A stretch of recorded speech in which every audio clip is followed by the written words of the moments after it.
Chères sœurs, chers frères, chers amis, aujourd'hui, je souhaite faire part de ma tristesse et rendre un dernier hommage à mon ami Gabriel Bannon. Gabriel était un ami, c'était un conseiller hors du commun.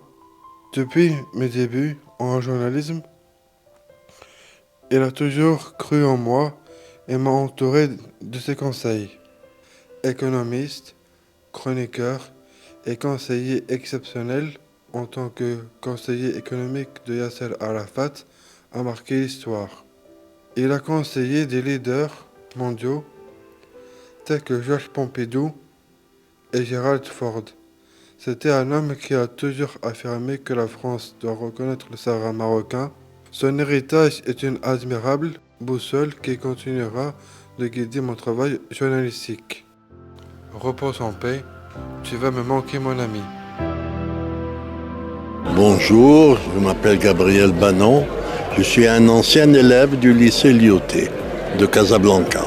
Quelles ont été vos fonctions ? Bon, mes fonctions, j'ai d'abord été un capitaine d'industrie, comme on dit. J'étais un président de société industrielle. Et puis après, j'ai bifurqué, je suis devenu conseiller de chef d'État.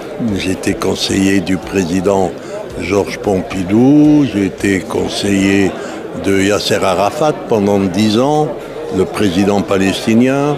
J'ai été conseiller de Bush père et de Poutine, le président de la Fédération russe, pendant 2 ans. Voilà, alors ça a été mes fonctions, malgré les vicissitudes du temps, car des élèves du lycée Lyautey, je crois que je suis le vétéran. Je suis le plus âgé des anciens élèves.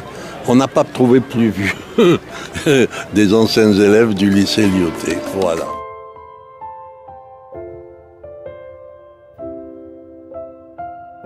Quelles sont les causes des relations diplomatiques froides entre la France et le Maroc ?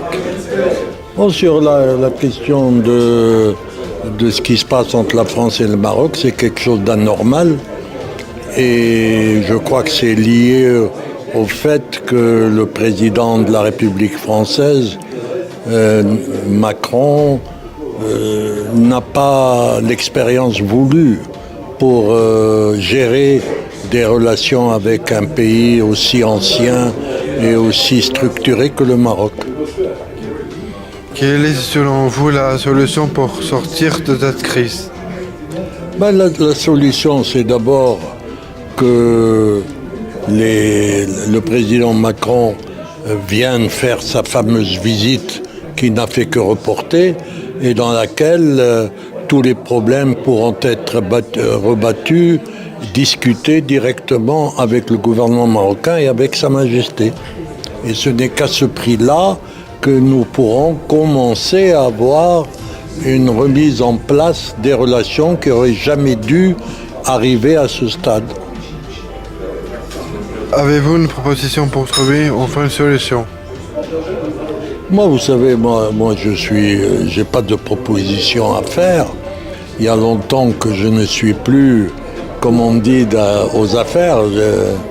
J'ai été le conseiller du président de la République, Georges Pompidou, mais depuis longtemps, je ne conseille aucun président français.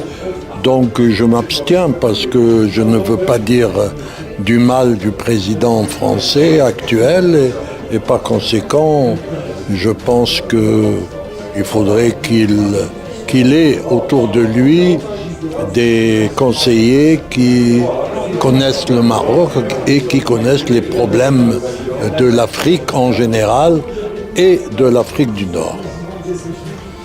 Est-ce que la France devrait reconnaître le Sahara marocain pour trouver une solution ?